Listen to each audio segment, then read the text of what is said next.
Welcome dear students. ये है lecture number 3 rigid body dynamics series का। टॉपिक इसका है इंस्टेंटेनियस एक्सिस ऑफ रोटेशन। इसको शॉर्ट पे IAR भी कहते हैं। And one thing is for sure कि ये JEE के एग्जाम के लिए गेम चेंजर है। कैसे कि जो प्रॉब्लम्स आप ट्रांसलेशन और रोटेशन को अलग अलग करके अगर सॉल्व करने जाओ तो आधा पेज भर के सॉल्व करते रहो, लेकिन IAR लगाओ तो आपका 2 लाइन में काम निपट जाएगा, है ना। देखो ये जो नीचे रॉड आप देख रहे हो, वॉल और फ्लोर पे स्लाइड करती है। नहीं, इसका जो सॉल्यूशन है वो देखो कैसे हम आज इसको सॉल्व करते हैं, है ना, विद इन 1 मिनट। तो चलिए शुरू करते हैं इसको।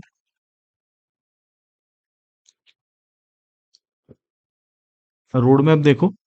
आ, पहला मोटिवेशन है कि भाई इंस्टेंटेनियस एक्सिस हम पढ़ क्यों रहे हैं, जरूरत क्यों है।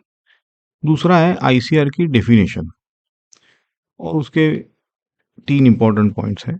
तीसरा है, ये सबसे इंपॉर्टेंट पार्ट रहेगा, ICR को लोकेट कैसे करें। बस यहाँ पे थोड़ी सी हमें कसरत करनी पड़ेगी। बाकी और इसके 3 स्टैंडर्ड सिचुएशंस है ना? जब एक पॉइंट की वेलोसिटी और ओमेगा दोनों अगर दिया हो, जो 2 पॉइंट की वेलोसिटीज पता हो तो ये दूसरा केस है, और 2 पॉइंट्स पैरेलल लाइंस पे मूव कर रहे हो तो ये तीसरा केस है। ठीक है, ये सारे केसेस देख के वो जो फेमस स्लाइडिंग रॉड वाला एग्जाम्पल है, वो और दूसरा एग्जाम्पल जो डायरेक्टली आपका जेई में पूछा जाता है। तो hope you are ready for this. So let's begin. तो पहले यही अपना फंडामेंटल सवाल से शुरू करते हैं कि पूरे रोटेशन में, जैसे सीलिंग फैन है, एक फिक्स एक्सिस होती है, ठीक है। बट जब बॉडी ट्रांसलेट भी कर रही हो, मतलब कंबाइंड मोशन हो, दोनों रोटेशन ट्रांसलेशन, तब कोई परमानेंट एक्सिस ऑफ रोटेशन तो हो नहीं सकती, है ना। देखो ये जो रॉड दिखाया है,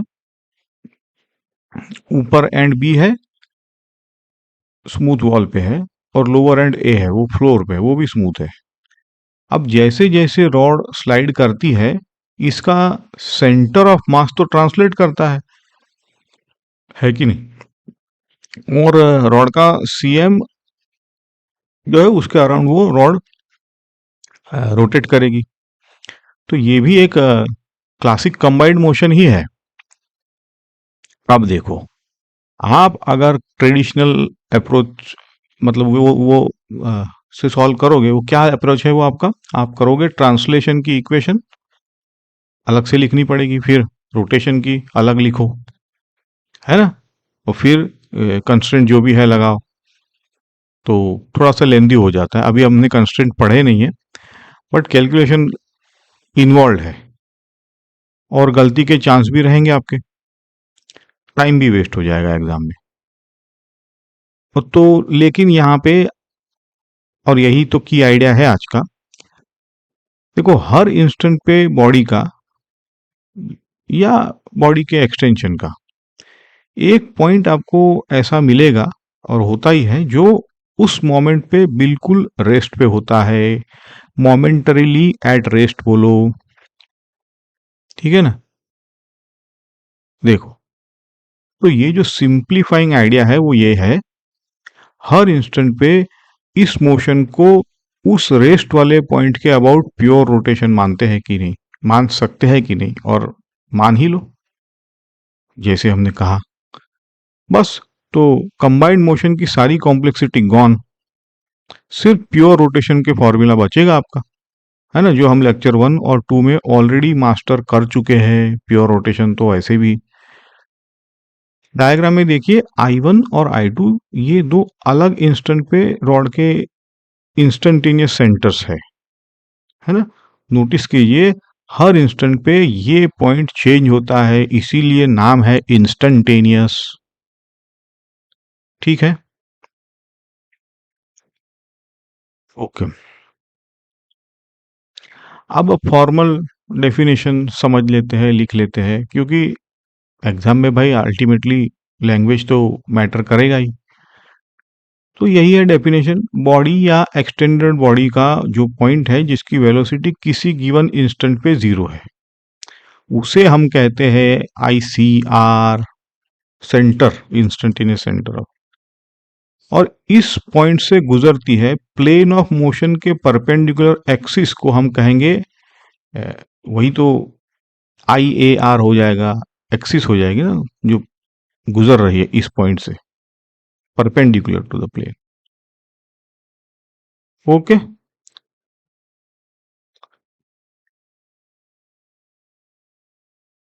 अब देखो तीन इंपॉर्टेंट पॉइंट्स है यहाँ पे। यहाँ पे रटना नहीं है, हम समझ रहे हैं और समझ भी जाएंगे, आसान है। पहला है, ICR ग्राउंड के रिस्पेक्ट में मोमेंटरीली स्टेशनरी होता है, इसीलिए तो इंस्टेंटेनियस है ग्राउंड के। तो ग्राउंड के फ्रेम से देखो तो उस इंस्टेंट पे उसकी वेलोसिटी क्या बोलेंगे हम, जीरो ही बोलनी पड़ेगी, यही। दूसरा है, ICR बॉडी के अंदर भी हो सकता है, बाहर भी, ऐसा कोई, समझ गए, बाहर भी हो सकता है। अगर बाहर है तो इमेजिन करो कि बॉडी के साथ एक रिजिड एक्सटेंशन जुड़ा हुआ है, ऐसा इमेजिन करो, हाइपोथेटिकल एक्सटेंडेड बॉडी इमेजिन, और ICR उस एक्सटेंशन पे फिक्स्ड है ना। इसका हम एग्जाम्पल जो है, अपना पहला एग्जाम्पल, उसमें हम ये चीज करने वाले हैं। तीसरा पॉइंट है, ये सबसे कॉन्सेप्चुअली इंपॉर्टेंट पॉइंट है। ICR के अबाउट एंगुलर वेलोसिटी वही होती है जो सेंटर ऑफ मास के अबाउट होती है। मतलब ओमेगा पूरी बॉडी की एक ही प्रॉपर्टी है, अभी तो एक्सटेंडेड ऑब्जेक्ट बोला हमने, चाहे किसी भी पॉइंट के अबाउट लिखो, है ना, लेक्चर 1 और 2 से ये हमने देखा हुआ है। अब ये वर्किंग रूल याद रखो, बॉडी के किसी भी पॉइंट Q के लिए, Q बोलो कोई भी पॉइंट, तो V ऑफ Q लिखेंगे ICR से Q की डिस्टेंस टाइम्स ओमेगा, है ना। ये देखो कैसे, VQ डिस्टेंस टाइम्स ओमेगा है, ठीक है। और ये जो है डायरेक्शन ICR से Q वाली परपेंडिकुलर लाइन पर है, ये देखेंगे अभी, पर ये सब थोड़ा सा थियोरिटिकल जा रहा है, बट अभी इसको अप्लाई करेंगे। बस यही एक फॉर्मूला है, ये ICR का इंजन चलाती है, ठीक है। चलो अब थोड़ा सा काम करते हैं, यहाँ पे असली काम हो रहा है, थोड़ा थियोरिटिकल होगा। अब ये ICR को लोकेट कैसे करें, समझ तो लिया ICR। तो तीन सिचुएशन है। पहली सिचुएशन सबसे सिंपल, मान लीजिए बॉडी के किसी पॉइंट A की वेलोसिटी V पता है जैसे, और एंगुलर भी दे रखा है, V ओमेगा सब कुछ दे रखा है, देखो जैसे फिगर में। तो ये मेथड क्या है, मेथड तो ठीक है, स्टेप, दो स्टेप का मेथड है। पॉइंट ए पे वेलोसिटी वेक्टर के परपेंडिकुलर एक लाइन ड्रॉप करो, देखो फिगर में डैश लाइन दिखाई है कि नहीं, ए से डैश लाइन देखो, ठीक है, सिंपल है। तो और दूसरा, उस परपेंडिकुलर पे आप distance r equal to V by omega, अभी देखा v of q equal to ICR distance into omega, तो यहीं से ये r आया है v बाय ओमेगा, इसी पे ICR मिलेगा कि नहीं। अच्छा, लेकिन यहाँ पे ध्यान आप एक नहीं देखो कि ओमेगा के सेंस के कंसिस्टेंट साइड पे लेना है, वो तो नेचुरल है, जहां ओमेगा घूम रहा है वहीं तो सेंटर होगा, उसके अपोजिट में तो नहीं। तो देखो ये डॉटेड लाइन और वगैरह, यही डायग्राम से आपको ये सारी चीजें क्लियर हो जाएगी। अब अगर कोई पूछे कि भाई ये परपेंडिकुलर क्यों है, तो सोचो, अगर ICR के अबाउट प्योर रोटेशन होती, है ना, समझ लो ये प्योर रोटेशन है, तो हर पॉइंट की वेलोसिटी ICR से उस पॉइंट वाली लाइन के परपेंडिकुलर होती है, ये तो हमने लेक्चर 1 में देखा था, है ना। तो उल्टा चलो, वेलोसिटी के परपेंडिकुलर जाओ, ICR वही मिलेगा, समझ गए कि नहीं। हमने जो सीखा था उसका यहाँ उल्टा कर रहे हैं। और देखो वेरिफिकेशन का तरीका ब्लॉक में दिया है, V of A is equal to omega cross R A P. ठीक है, ये तो हमें पता है। इसको लगाकर चेक कर लो कि गिवन वेलोसिटी रिप्रोड्यूस हो रही है या नहीं, है ना। डायरेक्शन का अगर डाउट हो, वो तो होना नहीं चाहिए, तो क्रॉस प्रोडक्ट कभी झूठ नहीं बोलता है। ठीक है, चलो आगे बढ़ते हैं। ये तो बड़ा सिंपल पोजीशन है। अब ये दूसरा पोजीशन है, दूसरा सिचुएशन है, और जेई में सबसे ज्यादा ये पूछा जाता है। हाँ? दो पॉइंट बॉडी के अंदर है, ए और बी, देखो, और उनकी वेलोसिटीज है वी ए वी बी, अलग अलग डायरेक्शन में दे रखी है। तो क्या करेंगे, कैसे आईसीआर ढूंढेंगे? ज्योमेट्रिक कंस्ट्रक्शन है ये, है ना। ए पे वी ए के परपेंडिकुलर लाइन खींचो, देखो नाम क्या दिया है उसका, ए एक्स नाम दे रखा है, ठीक है। फिर बी पे भी वही वी बी के परपेंडिकुलर खींचो, नाम दे रखा है बी वाई। जहां ये दोनों नॉर्मल इंटरसेक्ट करेंगे वहीं पर पॉइंट पी है, यही हमारा आईसीआर है, पॉइंट पी जो है, सेंटर ऑफ जीरो वेलोसिटी। ऐसा देखो दोनों लाइन कैसे खींचे हैं, समझ गए ये डायग्राम। अब यहाँ पे भी अगर कोई पूछे क्यों भाई ऐसा, ये क्यों, तो लॉजिक वही सिंपल लॉजिक, आईसीआर को हर पॉइंट की वेलोसिटी के परपेंडिकुलर लाइन पे होना पड़ेगा कि नहीं पड़ेगा। गोल गोल घूमता है कि नहीं एक दूसरे के रिस्पेक्ट में, और गोल गोल मतलब जो वेलोसिटी है वो डिस्टेंस के परपेंडिकुलर होता है ना। तो दोनों लाइंस एक ही इंटरसेक्शन बनाएगी, होगी नहीं, है कि, क्योंकि दोनों पॉइंट्स एक बॉडी के हैं। तो ये है, इतना ही है, डन है ये। और अब एंगुलर वेलोसिटी निकालना है, तो भाई बच्चों का खेल है अब तो, है ना। अगर तो V A equal to A P omega, distance है A P, V B equal to B P omega. तो यही है अपना बॉक्स रिजल्ट, ओमेगा तो एक ही है, V A by A P या V B by B P, है ना। ये इक्वालिटी अपने आप में एक चेक हो गई कि नहीं हो गई, करेक्ट है। दोनों रेशियो इक्वल आने चाहिए थे, आ गए, आ रहे हैं। अगर नहीं आ रहे हैं तो समझ लो कि कहीं ज्योमेट्री में गलती है। ओके, अच्छा, अब ये तीसरी सिचुएशन है, देखो डायग्राम में, जब दोनों वेलोसिटीज पैरेलल है।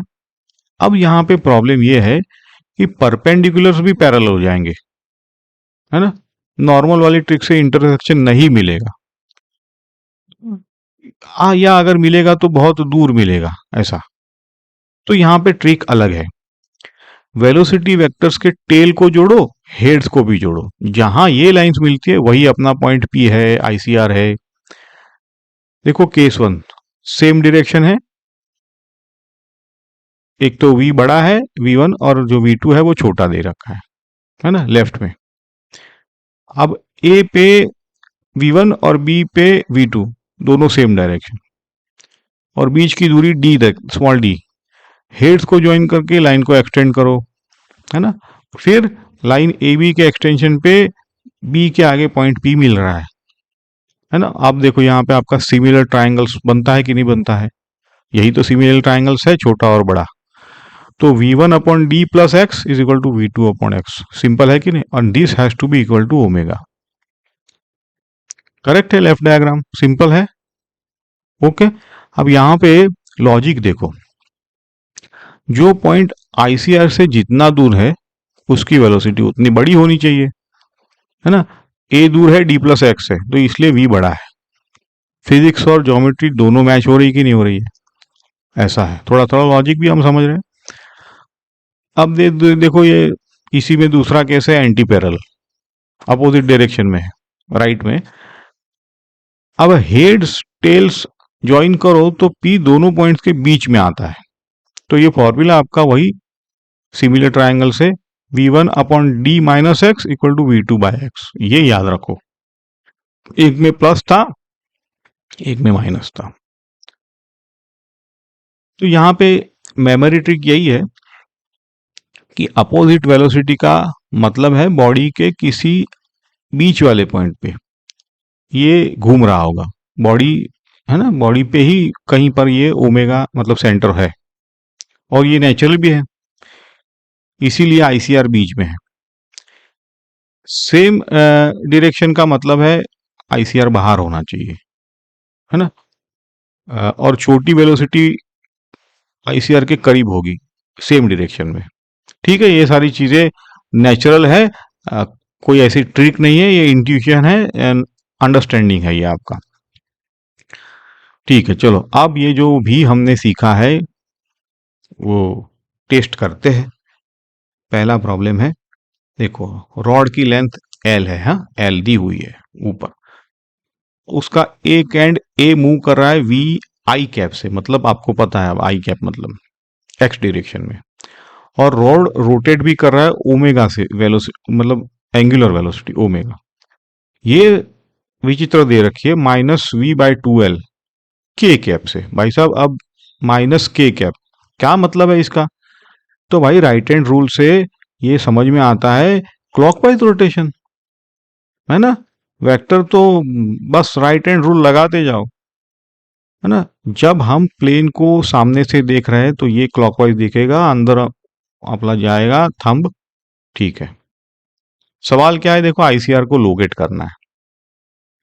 क्या करो कि आप वीडियो पॉज करके खुद ट्राई करो। देखो हिंट दी हुई है आपके सामने, है हमें वो पॉइंट ढूंढना है जिसकी वेलोसिटी 0 है। Hope done. तो चलो इसको अब सॉल्व करते हैं। देखो पहला मेथड है, पहला तो मेथड हमारा जस्ट आपको दिया है रिलेटिव वाला, रिग्रेस मेथड है अपना स्टैंडर्ड।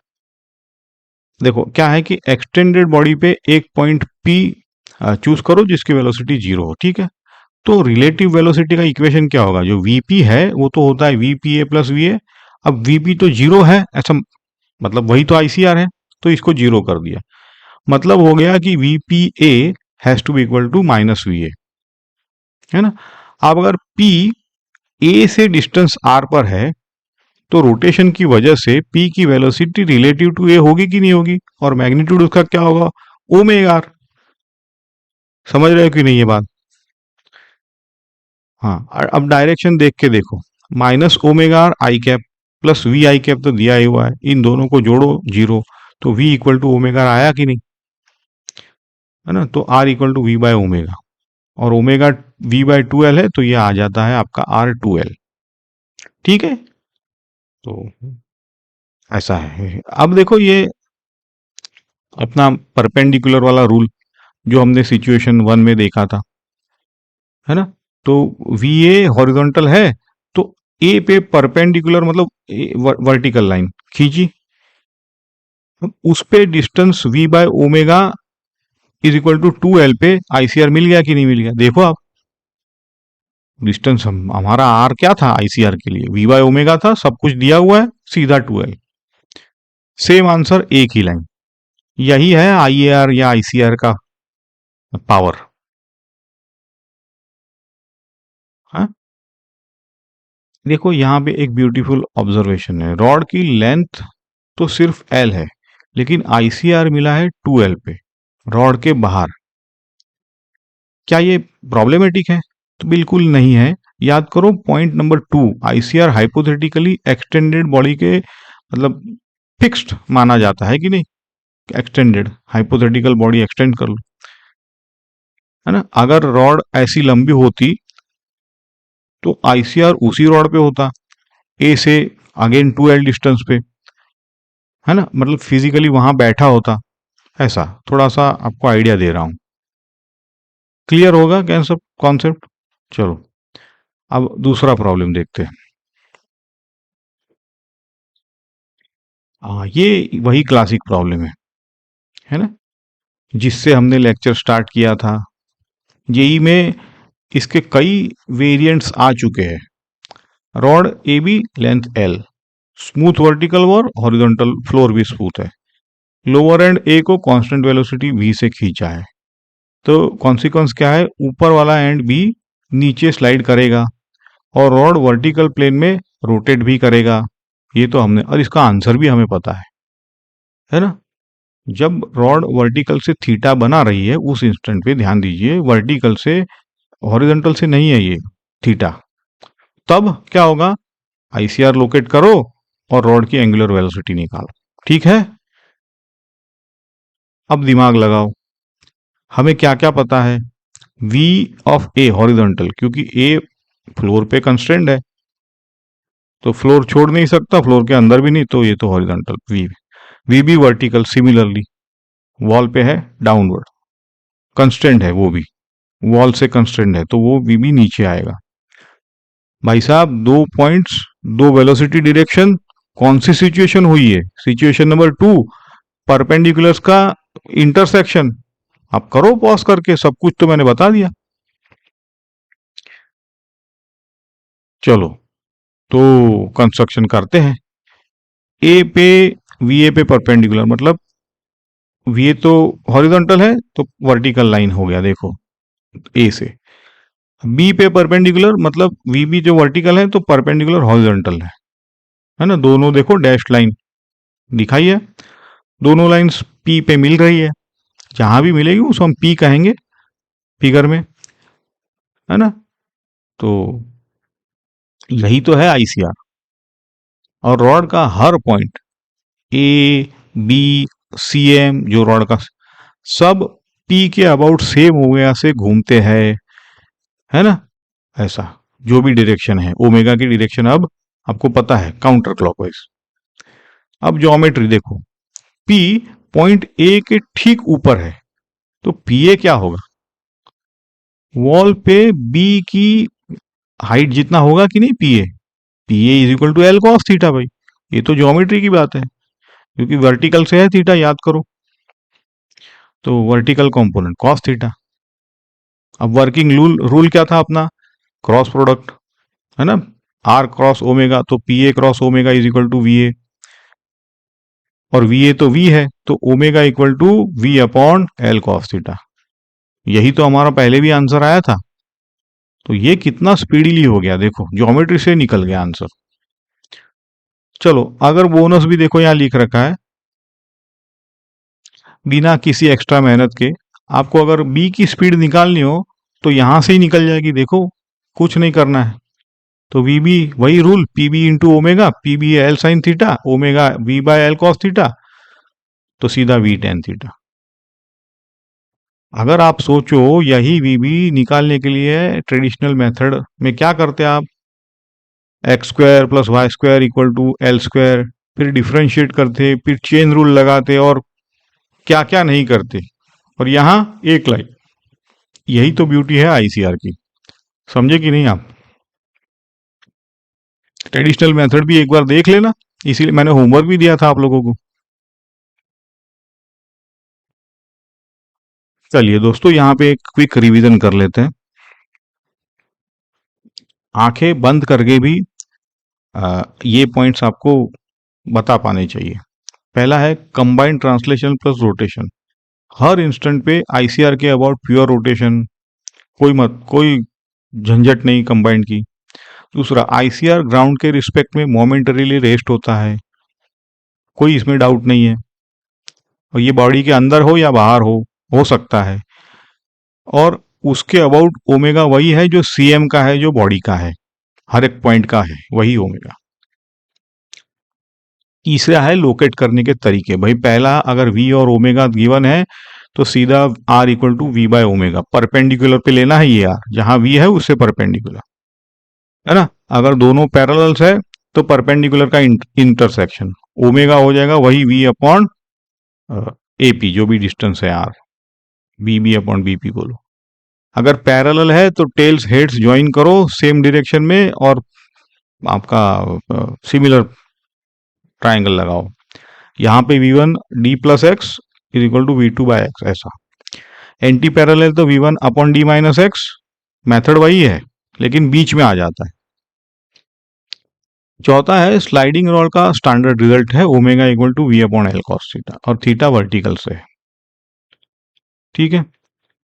अब आज देखें कि इसका बेस्ट एग्जांपल रोलिंग के प्रॉब्लम कैसे, आईएआर का फेमस एग्जांपल, है ना, जहां कांटेक्ट पॉइंट पे ही आईसीआर होता है और वहां से रोलिंग के सारे रिजल्ट्स सीधे निकल आते हैं।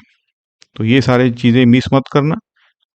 अगर लेक्चर पसंद आया तो लाइक करो, शेयर करो, कमेंट्स में डाउट लिखो, फीडबैक जो भी है आपका। हाँ, और ठीक है, तो keep learning, keep solving, keep practising. मिलते हैं अगले लेक्चर में। Thank you.